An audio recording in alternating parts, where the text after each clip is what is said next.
الشيطان الرجيم بسم الله الرحمن الرحيم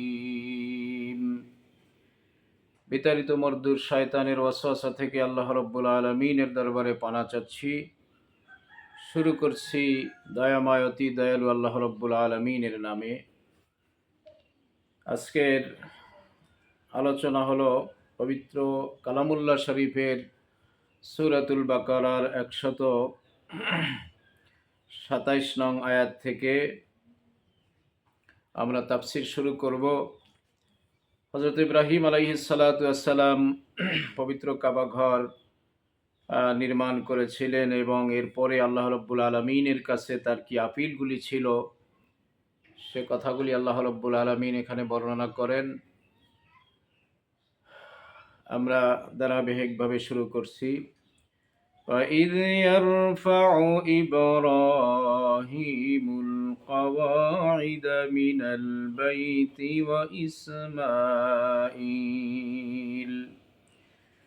وَإِسْمَاعِيلُ رَبَّنَا تَقَبَّلْ مِنَّا إِنَّكَ أَنْتَ السَّمِيعُ الْعَلِيمُ وَإِذْ يَرْفَعُ إِبْرَاهِيمُ الْقَوَاعِدَ مِنَ الْبَيْتِ وَإِسْمَاعِيلُ হযরত ইব্রাহিম আলাইহিস সালাতু ওয়াস সালাম এবং ইসমাঈল আলাইহিস সালাতু ওয়াস সালাম যখন কাবা ঘর নির্মাণ করলেন, ভিত্তিপ্রস্তর নির্মাণ করলেন, কাবা ঘর নির্মাণ করা হয়ে গেল। এখানে আসলে নির্মাণ বলতে সংস্কারকে বোঝানো হয়েছে, অর্থাৎ সর্বপ্রথম কাবা ঘর ফেরেশতাদের মাধ্যমে দুনিয়াতে সর্বপ্রথম নির্মাণ করা হয়েছিল। এরপরে হযরতে আদম আলাইহিস সালাতু ওয়াস সালামের মাধ্যমে কাবা ঘর নির্মাণ করা হয়েছিল, হযরতে কাবা ঘর সংস্কার করা হয়েছিল। এরপরে হযরতে ইব্রাহিম ও ইসমাঈল আলাইহিস সালাতু ওয়াস সালামের মাধ্যমে কাবা ঘর সংস্করণ করা হয়েছিল।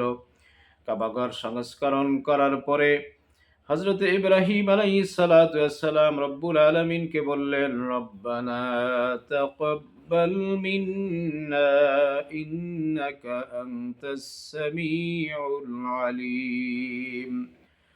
রব্বানা তাকাব্বাল মিন্না, হে রব্বুল আলামিন আপনি আমাদের দুজন থেকে আমরা যে সৎ কার্যটি পরিচালনা করেছি, সৎ কাজ সম্পাদিত করেছি, কাবা ঘরের সংস্কার করেছি, রব্বুল আলামিন আমাদের পিতা পুত্র থেকে এই সৎ কাজের স্বীকৃতি এবং গ্রহণযোগ্যতা আপনার কাছে মঞ্জুরি দিয়ে দেন।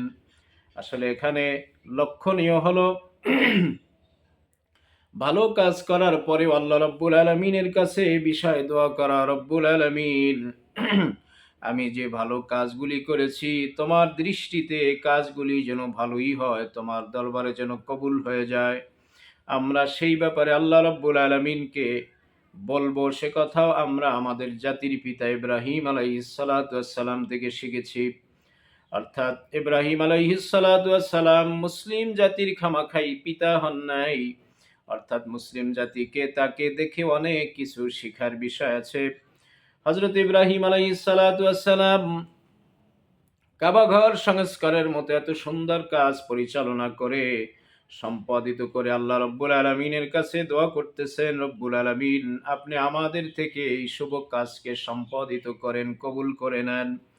কারণ হলো যে কাজটা যতই ভালো হোক না কেন, কাজটা যতই উত্তম হোক না কেন, যতক্ষণ পর্যন্ত এই কাজ আল্লাহ রব্বুল আলামিন কবুল না করবেন ততক্ষণ পর্যন্ত আসলে কাজের কোনোই মূল্য নাই। আমরা নামাজ পড়ি, হজ, যাকাত যা কিছুই করি না কেন, এগুলি করার পরে আল্লাহ রব্বুল আলামিনের কাছে আমাদের প্রত্যেকেরই বলা, রব্বুল আলামিন আমি নামাজ আদায় করেছি, নামাজের মধ্যে অনেক কিছু ভুল ভ্রান্তি হয়ে গেছে, পূর্ণাঙ্গভাবে সে নামাজকে আমি আদায় করতে পারি নাই। রব্বুল আলামিন আপনি আমাদের এই নামাজকে ভুল ভ্রান্তি থেকে মুক্ত দিয়া, ভুল ভ্রান্তি ক্ষমা করে দিয়ে আমাদের এই নামাজকে কবুল করে নেন। এবং আমরা যখন রোজা রাখি, রোজার মধ্যে আমাদের অনেক কিছু ভুল ভ্রান্তি হয়ে যায়, সেই ভুল ভ্রান্তি থেকে আল্লাহ রাব্বুল আলামিনের কাছে আমাদের বলা, রব্বুল আলামিন রোজা রাখার ব্যাপারে যে সমস্ত নিয়ম কানুন মেলে রাখা দরকার আমরা সেটা অনেকেই পারি নাই। রব্বুল আলামিন আমাদের ভুল ভ্রান্তিগুলোকে ক্ষমা করে দিয়ে আমাদের এই রোজাগুলোকে কবুল করে নাও। প্রত্যেকটা নেকের কাজের ব্যাপারে সেই নেকের কাজগুলি সম্পাদিত করার পরে আল্লাহ রব্বুল আলামিনের কাছে বিনীতভাবে অনুরোধ রাখা এবং বলা, দয়ার মহতাজ হয়ে বলা, চোখের পানি ফেলে বলা, রব্বুল আলামিন আমার এই ইবাদতকে দয়া করে মেহেরবানি করে কবুল আর মঞ্জুর করে নেন। যেমনটা হযরত ইব্রাহিম আলাইহিস সালাতু ওয়াস সালাম বলেছিলেন, হযরত ইব্রাহিম আলাইহিস সালাতু ওয়াস সালামের মতো এমন একজন জলিল ও কদর পয়গম্বর তিনি এইভাবে এই কাজ সম্পাদিত করেছিলেন। এবং একদিকে ছিলেন তিনি জলিল ও কদর পয়গম্বর, অন্যদিকে তিনি যে কাজটি করেছেন সেটা হলো মানে নিঃসন্দেহে পৃথিবীর ভালো কাজের মধ্যে একটি অন্যতম কাজ। ভালো মানুষে ভালো কাজ সম্পাদিত করার পরেও তিনি জানেন না যে আমার এই কাজগুলি আল্লাহ রাব্বুল আলামিন কবুল করেছেন কিনা। সেই জন্যই তিনি আল্লাহ রাব্বুল আলামিনের কাছে আকুল আবেদন জানিয়েছেন, আল্লাহ মেহেরবানি করে আমরা পিতা পুত্র যে কাজটি সম্পাদিত করেছি, দয়া করে মেহেরবানি করে আপনি আমাদের এই দোয়াকে, আমাদের এই কাজগুলোকে কবুল করে নাও। এজন্য আসলে এখানে আমরা যে সমস্ত ইবাদত বন্দেগিরি জীবনে করেছি, সামান্যই করেছি, যতটা করা দরকার সে অনুসারে আমরা করতে পারি নাই। কিন্তু এই ইবাদত জীবনের ইবাদতের ব্যাপারে, ইবাদতগুলি কবুল হওয়ার ব্যাপারে আল্লাহ রব্বুল আলামিনকে প্রতিনিয়ত বলা, রব্বুল আলামিন টুটা ফাটা জীবনে যত ইবাদত বন্দেগিরি করেছি, রব্বুল আলামিন তুমি সমস্ত কিছুকে কবুল করে নাও। আল্লাহর পয়গম্বরেরা যে সমস্ত ইবাদত বন্দেগিরি করতেন সেখানে কবুলিয়াতের ব্যাপারে কোনো সন্দেহ ছিল না। কারণ তারা লোক দেখানোর জন্য বিভিন্ন কায়দায় কোনো দুনিয়ার মাকসুদ নিয়ে সেখানে ইবাদত করতেন না। ইবাদত করার সময় তারা একমাত্র আল্লাহ রাব্বুল আলামিনকে খুশি করার জন্য, আল্লাহ রাব্বুল আলামিনের সন্তুষ্টির জন্যই তারা এই কাজগুলি করত। তারপরও সেটা কবুল হওয়ার জন্য আল্লাহ রাব্বুল আলামিনের কাছে আকুল আবেদন জানাতেন, চোখের পানি ফেলে বলতেন। মূলত আমাদেরকে এখানে শিক্ষা দেওয়া হয়েছে, আমরা সাধারণ মানুষ, আমাদের ইবাদত বন্দেগিরি অনেকটাই আল্লাহ রাব্বুল আলামিনের সন্তুষ্টির জন্য হয় না। দুনিয়ার কোনো উদ্দেশ্য হাসিলের জন্য হতে পারে, লোক দেখানোর জন্য হতে পারে, স্বার্থ হাসিলের জন্য হতে পারে। সেই সমস্ত ইবাদতগুলো করার পরে আল্লাহ রাব্বুল আলামিনের কাছে বিনীতভাবে বলা, রব্বুল আলামিন যে ইবাদত যেভাবে করলে তুমি কবুল করবা সেভাবে তো আমাদের অনেকটাই হয় নাই। দয়া করে মেহেরবানি করে আমার এই ক্ষুদ্র লাজুক অনুপযোগী ইবাদতকে রব্বুল আলামিন তুমি কবুল করে নাও। এতে করে একদিকে ইবাদত আল্লাহর দরবারে কবুল হয়ে যাবে, দ্বিতীয় যেই সুবিধা হবে সেটা হলো আল্লাহ রাব্বুল আলামিনের ইবাদত বন্দেগিরি করে আমরা কখনোই অহংকারী হব না। অনেকে আছে ইবাদত বন্দেগিরি করার পরে অহংকারী হয়ে যায় যে আমি অনেক কিছু ইবাদত বন্দেগিরি করেছি। কিন্তু আসলে তার কথা ভাবা উচিত যে ইবাদত আমি করেছি সেই ইবাদতগুলি আল্লাহ রাব্বুল আলামিনের দরবারে যদি কবুল না হয়, আমার ইবাদতগুলি আল্লাহর কাছে মঞ্জুর না হয়, তাহলে সেই ইবাদত করারই বা কি মূল্য হলো। হাসরের ময়দানে ইবাদত বন্দেগিরি সম্পর্কে এক লোক সে গর্ব করে বলেছিল, আল্লাহ রাব্বুল আলামিনের কোনো রহমত এবং দয়ার কোনো প্রয়োজন জান্নাতে যাওয়ার ব্যাপারে হবে না। সুতরাং আমি যে ইবাদত করেছি সে ইবাদত দিয়া সরাসরি আল্লাহর জান্নাতে চলে যেতে পারবো। ওই ব্যক্তির কথা হাদিস শরীফে এসেছে, ওই লোকটাকে জাহান্নামের কিনার দিয়া একটু ঘুরায় আনা হবে। জাহান্নামের উত্তপ্ত গরমের কারণে তার কলিজা ফেটে যাবে, পানি পানি বলে শব্দ দিতে থাকবে। ওই লোকটার পাশ দিয়া ঠান্ডা পানি নিয়ে যাওয়া শুরু করলে লোকটি পানি পান করতে চাইবে। ফেরেশতা বলবে, আমি মাগনা তো পানি দিব না। জীবনে যত ইবাদত বন্দেগিরি করেছো ওই পরিমাণ সমস্ত ইবাদতের 3/4 যদি তুমি আমাদেরকে দিয়ে দিতে পারো, তাহলে অবশ্যই আমি এক গ্লাস পানি তোমাকে পান করাতে পারি। সমস্ত ইবাদতের 3 দিয়ে দেওয়ার স্বার্থে তাকে পানি পান করানো হলো, কিন্তু পানি যা পান করা হলো তার কিঞ্চিত পরিমাণ এইভাবে তৃষ্ণা মিটে নাই। তিনি আরো পানি চাইলেন। 3 গ্লাস পানি পান করার স্বার্থে জীবনের সমস্ত ইবাদত বন্দেগিরিগুলি দিয়ে দেওয়া হলো। জাহান্নামের ফেরেশতারা তার হাতের মধ্যে হ্যান্ডকাপ লাগাইয়া জাহান্নামের দিকে যখন নিয়ে যাওয়া শুরু করেছে, ওই লোকটি বলেছে, কেন আমাকে জাহান্নামে নেওয়া হচ্ছে? ফেরেশতারা জবাব দিলেন, তুমি যে নেক আমল করেছো, সমস্ত ইবাদতগুলি, নেক আমলগুলি 3 গ্লাস পানির বিনিময়ে দিয়ে দিয়েছো। এখন তোমার জাহান্নামের জন্য অর্ডার হয়ে গেছে, কারণ যেই ইবাদতের কারণে তুমি জান্নাতে যাওয়ার চিন্তা করেছিল, সে আমলগুলি তো তোমার এখন আর অবশিষ্ট নাই। লোকটি তাৎক্ষণিকভাবে সেজদায় পড়ে আল্লাহর কাছে কানবে, রব্বুল আলামিন, আমার ভুল হয়ে গেছে। আমি যে বলেছিলাম তোমার রহমত ছাড়া আমি জান্নাতে যেতে পারবো। আল্লাহ তাআলা, আমি দেখছি জীবনে কত নাজ নেয়ামত খেয়েছি, 3 গ্লাস পানির বিনিময়ে দিতে আমার জীবনের সব ইবাদত চলে গেল। আল্লাহ, কত তোমার নাজ নেয়ামত আমি ভোগ করেছি, আমি তোমার কাছে অপরাধী। দয়া করে মেহেরবানি করে আমার ইবাদতের দিকে তাকাইয়া নয়, তোমার রহিম ও রহমান নামের দিকে তাকাইয়া তুমি আমাদেরকে জান্নাত দিয়া দাও। আল্লাহ রাব্বুল আলামিন সমস্ত বান্দাদেরকে এই হাদিস থেকে বুঝালেন, এই ঘটনা থেকে বুঝালেন, বান্দা, তুমি যে সমস্ত ইবাদত করেছো জান্নাতে যাওয়ার জন্য, যতই তুমি ইবাদত করে থাকো না কেন, সারা রাত জেগে জেগে যদি ইবাদত করো, সারা বছরটা হারাম দিন ব্যতীত যদি রোজা রাখো, সমস্ত সম্পদ যদি আল্লাহ রাব্বুল আলামিনের রাস্তায় বিলীন করে দাও, তারপরও জান্নাতে যাওয়ার জন্য কিন্তু সেটা যথেষ্ট নয়। তোমাকে সব সময় যেই জিনিসের ভরসা করতে হবে সেটা হলো আল্লাহ রাব্বুল আলামিনের রহমত। রহমতের উপরে যখনই তুমি ভরসা করতে পারবে, আল্লাহ রাব্বুল আলামিন তোমার ইবাদতের দিকে না তাকাইয়া রহিম ও রহমান নামের দিকে তাকাইয়া জীবনের সমস্ত ভুল ভ্রান্তি গুলোকে মাফ করে দিয়া জান্নাতের ফয়সালা দিয়া দিবেন। এই কারণে ইবাদত করে গর্ববোধ না করে ইবাদত কবুল হওয়ার ব্যাপারে মাঝে মধ্যে আল্লাহকে বলা, রব্বুল আলামিন, জীবনে আমার এমন কোনো ইবাদত নাই যেগুলি কবুল হওয়ার জন্য গ্রহণযোগ্য। কবুল হওয়ার জন্য যে সমস্ত শর্ত সাপেক্ষ আছে, এর কোনো শর্ত আমার ইবাদতের মধ্যে নাই, অনেক ভুল ভ্রান্তি আছে। এজন্য আল্লাহ রাব্বুল আলামিনের কাছে কেঁদে কেঁদে ইবাদত কবুল হওয়ার জন্য আল্লাহর কাছে বলা, যেমনটি হযরত ইব্রাহিম আলাইহিস সালাতু ওয়াস সালাম আল্লাহকে বলেছিলেন। তিনি মোনাজাতের শেষাংশে বললেন, ইন্নাকা আনতাস সামিউল আলিম। রব্বুল আলামিন, আমরা ইবাদত করতে গিয়ে আমাদের মনে মনে যা পরিকল্পনা করি, মোনাজাত করতে গিয়ে মুখে যা কিছু না বলি, মুখে যা বলি তাও যেরকম আপনি শুনতে পান, মুখে যেটা আবিষ্কার করি না, মুখে যেটা উচ্চারণ করি না, সে কথাও আপনি সেরকম শুনতে পান। আপনি সর্বশ্রোতা এবং মহাজ্ঞানী।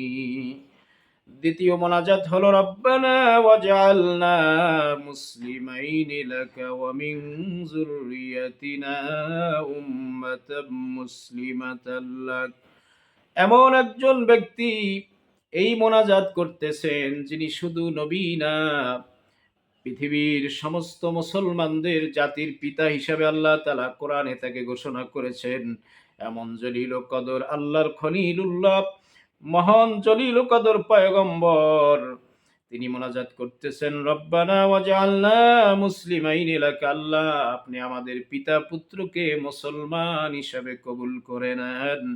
ওয়া মিন যুররিয়াতিনা উম্মাতাম মুসলিমাতাল লাক, এবং আমাদের জুররিয়াতান, আমাদের অধীনস্থ এবং আমাদের আত্মীয় স্বজন, আমাদের বংশধর নসবের মধ্যে সকলকে আপনি মুসলমান হিসাবে কবুল করে নেন। তো আসলে বোঝা গেল, নবী হওয়ার পরে মুসলমান হওয়ার জন্য তিনি আল্লাহর কাছে মোনাজাত করেছেন। বোঝা গেল নবীর দরজার চাইতেও আল্লাহ তাআলা মুসলমানের দরজাকে উত্তম রেখেছেন। মুসলমান শব্দের অর্থ হলো আত্মসমর্পণ করা। মুসলমান হওয়া সবচেয়ে কঠিন বিষয়। আলেম হওয়া সহজ, মুহাদ্দিস হওয়া সহজ, মুবাল্লিগ হওয়া সহজ, মুসান্নিফ হওয়া সহজ, পীর হওয়া সহজ।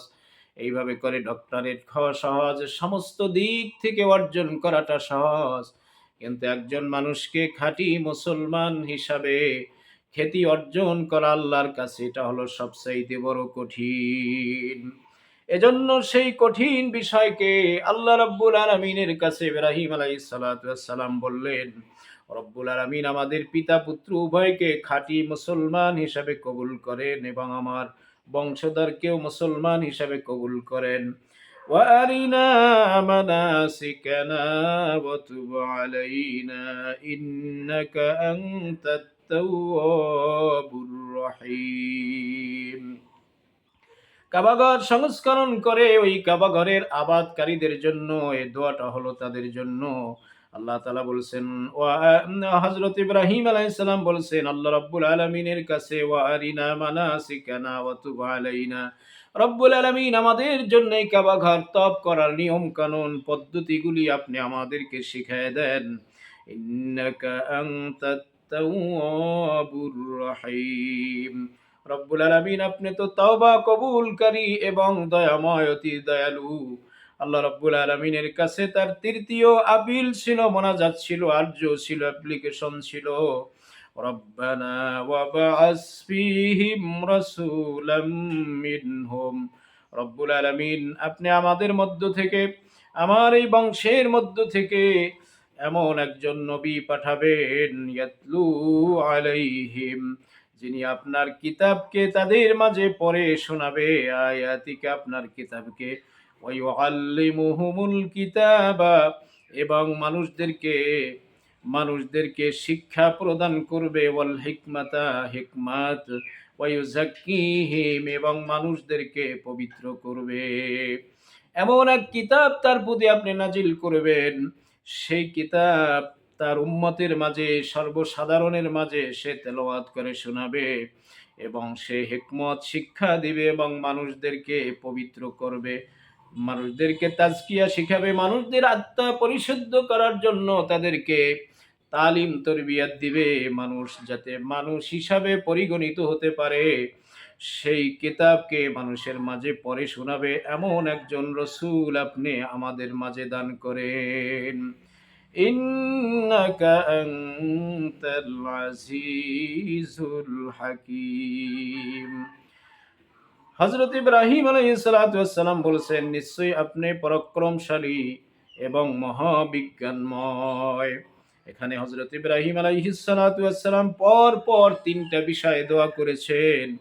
কাবা ঘর নির্মাণ করার পরে সেটাকে কবুলিয়াতের জন্য আল্লাহর কাছে বলেছেন এবং দ্বিতীয়টা মুসলমান হিসেবে স্বীকৃতি লাভের জন্য বলেছেন। তৃতীয়তে এমন একজন রসূল পাঠাবার জন্য অ্যাপ্লিকেশন করেছেন, যেই রসূল সাল্লাল্লাহু আলাইহি ওয়াসাল্লাম মানুষদের মাঝে হিকমত শিক্ষা দিবে, মানুষদেরকে তাজকিয়া শিক্ষা দিবে, তেলাওয়াত করে শোনাবে। আমরা যদি এখানে লক্ষ্য করি, প্রত্যেকটা মোনাজাতের শেষে হযরত ইব্রাহিম আলাইহিস সালাতু ওয়াস সালাম আল্লাহ রাব্বুল আলামিনের প্রশংসা করেছেন। প্রথম মোনাজাতের শেষ অংশে তিনি বলেছেন, ইন্নাকা আনতাস সামিউল আলিম। রব্বুল আলামিন আপনি সর্বশ্রোতা এবং মহাজ্ঞানী। দ্বিতীয় মোনাজাতের শেষের দিকে তিনি বলেছেন, ইন্নাকা আনতাত তাওয়াবুর রহিম।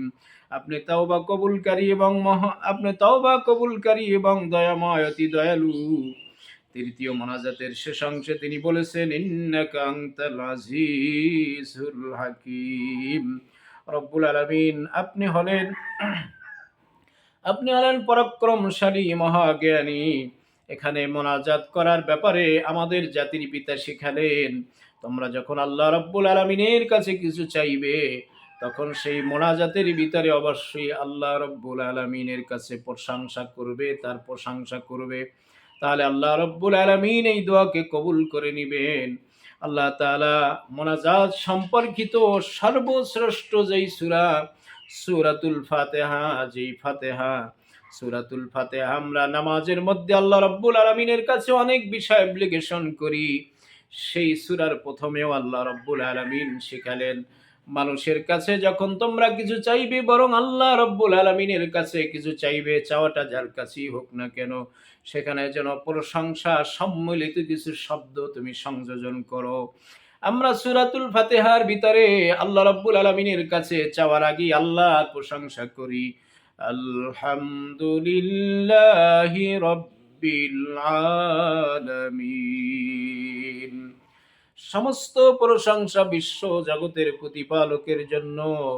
আর রহমানির রহিম, যিনি দয়াময় অতি দয়ালু। মালিকি ইয়াউমিদ্দিন, যিনি বিচার দিবসের মালিক। ইয়াকা না'বুদু ওয়া ইয়াকা নাস্তাঈন, ইহদিনাস সিরাতাল মুস্তাকিম। এই পরপর তিনটি আয়াতের ভিতরে আমরা আল্লাহ রাব্বুল আলামিনের প্রশংসা জড়িত শব্দ ব্যবহার করি। এরপরে মাঝের অংশকে আমরা চাওয়ার জন্য ব্যবহার করি আল্লাহ রাব্বুল আলামিনের কাছে। এর পরের অংশগুলোতে আমরা আল্লাহর কাছে চাই। চাওয়ার আগে আমরা আল্লাহ রাব্বুল আলামিনের প্রশংসা করি। আল্লাহ রাব্বুল আলামিন মানুষের কাছে এবং আল্লাহর কাছে চাওয়ার আগে সিস্টেম শিখালেন। কোরআন এমন এক পরিপূর্ণ গ্রন্থ, দুনিয়ার জীবন যা ব্যবস্থাকে পরিচালনা করার জন্য আমাদের অবশ্যই বড়দের কাছে চাইতে হয়। বড়দের কাছে আমাদের কিছু চাওয়ার পাওয়ার থাকে, সেটাও কেমনে আমরা চাবো, আল্লাহ রাব্বুল আলামিন কেমন জানি আমাদেরকে হাতে কলম সেটাও শিক্ষা দিচ্ছেন। এর পরের অংশে বলা হয়েছে, وَمَن يَرْغَبُ عَن مِّلَّةِ إِبْرَاهِيمَ إِلَّا مَن سَفِهَ نَفْسَهُ। অনেক মানুষ আছে, এর পূর্বে এর আলোচনা গিয়েছে যে ইব্রাহিম আলাইহিস সালাতু ওয়াস সালামের মিল্লাতকে, মতাদর্শকে, ধর্মকে মেনে নিতে চায় না। আল্লাহ রাব্বুল আলামিন বলেছেন তাদের সম্পর্কে, وَمَن يَرْغَبُ عَن مِّلَّةِ إِبْرَاهِيمَ ইল্লা মান সাফিহা নাফসা। যে ব্যক্তি হযরত ইব্রাহিম আলাইহিস সালাতু ওয়াস সালামের মিল্লাতকে মেনে নিতে চায় না, ধর্মকে, মতাদর্শকে মেনে নিতে চায় না, তার চাইতে হতভাগা দুর্বুদ্ধি আর কে হতে পারে। ওয়ালাকাদ ইসতাফাইনাহু ফিদ দুনিয়া, আমি আল্লাহ রাব্বুল আলামিন হযরত ইব্রাহিম আলাইহিস সালাতু ওয়াস সালামকে দুনিয়ার জীবনে তাকে নেতা হিসাবে মনোনীত করেছি, তাকে যাচাই বাছাই করেছি, তাকে নির্বাচন করে নিয়েছি। সুতরাং আল্লাহ তাআলা এখানে স্পষ্ট জানায় দিলেন, তোমরা যারা ইব্রাহিম আলাইহিস সালাতু ওয়াস সালামের মতাদর্শকে, তার আদর্শকে, তার চলার গতিকে এবং তার ধর্মকে মেনে নিতে চাও না, তাদেরকে জেনে রাখা দরকার, তোমরা হাজারো যদি তাকে না মেনে নাও, আমি আল্লাহ রাব্বুল আলামিন তাকে মানুষের নেতা হিসাবে মনোনীত করেছি। তোমরা যারা তাকে মেনে নেবে না, তারা বরং ক্ষতিগ্রস্ত হয়ে যাবে। ইব্রাহিম আলাইহিস সালাতু ওয়াস সালামের কিছুই হবে না। যেমন কাফের মুশরিকরা মহানবী সাল্লাল্লাহু আলাইহি ওয়াসাল্লামকে নবী হিসাবে যখন মেনে নিতে চাইলেন না, আল্লাহ রাব্বুল আলামিন সূরাতুল ইয়াসিনের প্রথম অংশে সে আলোচনা করেছেন। আল্লাহ তাআলা বলছেন, ইয়াসিন ওয়াল কুরআনিল হাকীম ইন্নাকা লামিনাল মুরসালিন। ইয়াসিন শব্দ থেকে বোঝানো হয়েছে মহানবী সাল্লাল্লাহু আলাইহি ওয়াসাল্লামকে। আল কুরআনিল হাকীম, আল্লাহ বলছেন বিজ্ঞানময় কোরআনের শপথ দিয়ে আমি বলছি, ইন্নাকা লামিনাল মুরসালিন, আপনি অবশ্যই রাসূলদের অন্তর্ভুক্ত। কাফিরেরা যতই গলা ফাটায় আপনার পিছনে গীবত শিকায়ত করার জন্য লেগে থাকুক না কেন, তাতে কিছু আসে যায় না। আমি আল্লাহ রাব্বুল আলামিন আপনাকে নবী হিসাবে মঞ্জুরি দিয়ে দিলাম।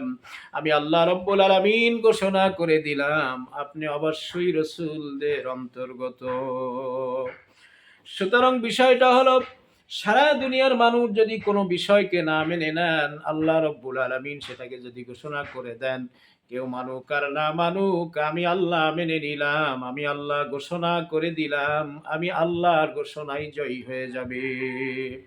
আল্লাহ রাব্বুল আলামিন এরপরে বললেন, ওয়া ইন্নাহু ফিল আখিরাতি লামিনাস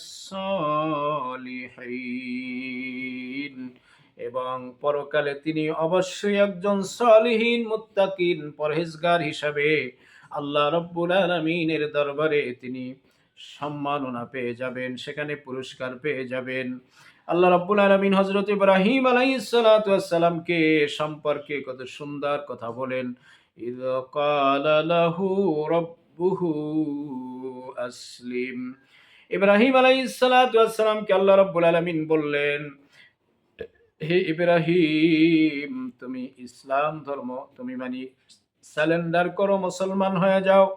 তুমি আমার কাছে আত্মসমর্পণ করো, আমার সমস্ত বিধানের কাছে, আমার সমস্ত আইনের কাছে, আমার সমস্ত বিধানের কাছে তুমি মাথা নত করে দাও মেনে নেওয়ার জন্য। তিনি কোনো বাক বিতানটা না করে, কিভাবে মেনে নেওয়া যায় কোনো ব্যাখ্যা বিশ্লেষণ জিজ্ঞাসা না করে তিনি বললেন, ক্বালা আসলামতু লিরাব্বিল আলামিন।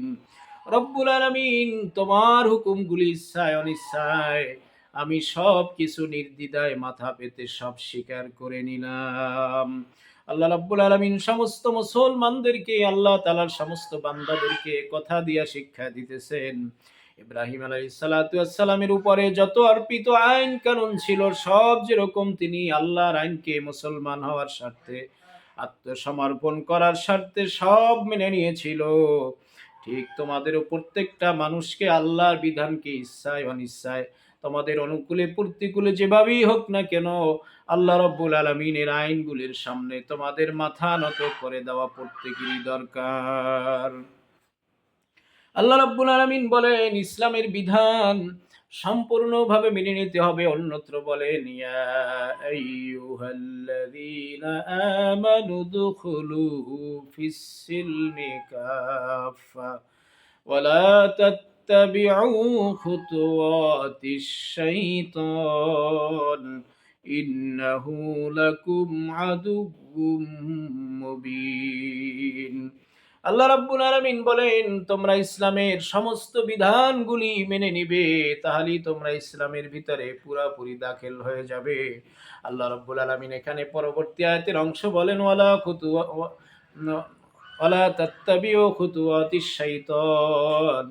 সুতরাং তুমি যখন পরিপূর্ণভাবে মুসলমান হওয়ার জন্য আল্লাহর বিধানগুলোকে মেনে নিতে চাইবে, অবশ্যই একদল দুনিয়ার মানুষ নামক শয়তান এবং জিন শয়তান তোমাকে এই পথে বাধাগ্রস্ত করবে, তোমাকে পরিপূর্ণ মুসলমান হতে দিতে চাইবে না, বিধানগুলো মেনে নিতে চাইবে না। তখন তুমি তাদের অনুসরণ না করে, তাদেরকে খুশি না করে, সরাসরি ইব্রাহিম আলাইহিস সালাতু ওয়াস সালাম এক বাক্যে যেরকম বলেছিলেন, আসলামতু লিরাব্বিল আলামিন। বর্তমান সমসাময়িক সমাজ চাইতে ইব্রাহিম আলাইহিস সালাতু ওয়াস সালামের আল্লাহ রাব্বুল আলামিনের কাছে আত্মসমর্পণ করা, সারেন্ডার করা, পরিপূর্ণ মুসলমান হওয়ার বিষয়টা আরো অনেক কঠিন ছিল। কারণ সেই সময় তার প্রতিপক্ষ নমরুদ ছিলেন এত বড় নাখান্ডা যে তার ধর্ম, তার দ্বীনকে, তার মতাদর্শকে না মেনে নেওয়ার কারণে নমরুদ তাকে আগুনের মধ্যে ফেলে দিয়েছিল। বর্তমান সময় যদি কেহ দুনিয়ার আইনকে না মানে, আগুনের মধ্যে ফেলে দেওয়ার মতো এত বড় বর্বরচিত আইন দুনিয়ার কোথাও নাই। এজন্য আল্লাহ তাআলা বলতেছেন, ইব্রাহিম আলাইহিস সালাতু ওয়াস সালাম এই কঠিন অবস্থার মধ্যে যদি সেরকম দিনকে মেনে নিতে পারে, অবশ্যই তার অনুসরণ করে তোমাদেরকেও আমার দিন প্রত্যেকটা ক্ষেত্রে মেনে নিতে হবে। আল্লাহ রাব্বুল আলামিন হযরত ইব্রাহিম আলাইহিস সালাতু ওয়াস সালামের অনুসারী হয়ে তার দ্বীন ও ধর্মকে, তার মিল্লাতকে আমাদেরকে পরিপূর্ণভাবে গ্রহণ করার মতো তৌফিক দান করেন।